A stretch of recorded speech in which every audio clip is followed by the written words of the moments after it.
The Air Force had a show and the Army had a show. They were big, big hits. Now, the Navy was, no, we don't do that. So the Coast Guard said, hey, we would like to do a show. And they did. They got it together with Howard Dietz, and the man who wrote the music was Vernon Duke, Alexander Dukelsky. Alexander Vladimir Alexander. Anyway, so he said he knew me because we worked together. You know, he was in the band. He was the man who put the band together because he was about 40, 45 years old at that time, but he was very patriotic and he wanted to be in. And when I met him at the base, he couldn't drill because he couldn't see, and he was too ashamed to wear glasses. So I used to pull him by his collar.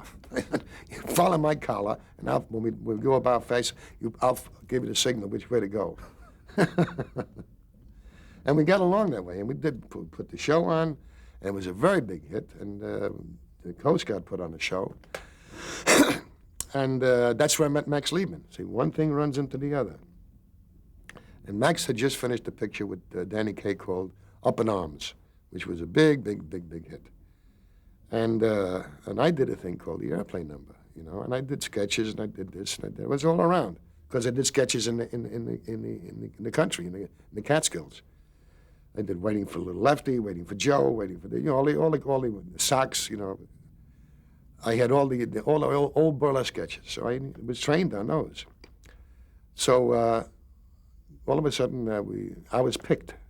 And the way it was done was very. I was at the base, you know, I'm staying at the base, and then the word is out that the Coast Guard are going to do the show. And we don't know, you know, nobody knows who's going to be in it. And they got the pick of the entire Coast Guard, you know, not just. So Lieutenant Silverman gets a letter from Washington, and it says, you will send Seaman First Class Sidney Caesar, number 646717, to Palm Beach in Florida, as he will be in the show.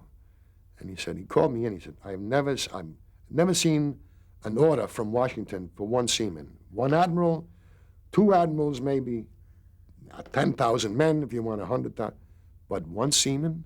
Never. He kept looking at it, he said, I'm going to frame this. I never saw an order to come from Washington for one seaman first class.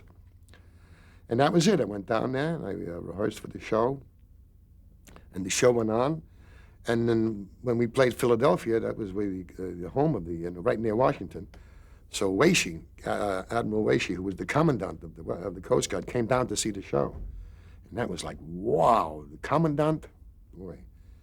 And after the show, we all got to meet him, you know. And he said, how would you like to be in a movie?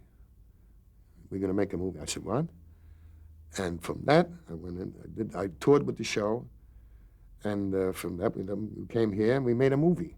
And the wonderful thing about it was, the great thing was, when we got here to make the movie, there was a strike. The grips went on strike. All Hollywood, nothing moved. So we had to sit. And we sat here for 9 months when the strike was on. And the war was going on. And I was saying, I hope they strike forever. And sure enough, it was, it worked out perfectly. The timing, I mean, luck, again, is luck. Fate, luck, you meet certain people. But the one thing about luck and fate, you have to be prepared for luck. You know, luck can come your way, you know, you win a lotto, you win this, or you go here, and so you get a break. You get a job, you get this, but you have to be prepared. If you're prepared, when you get the break, then you got a chance of making it.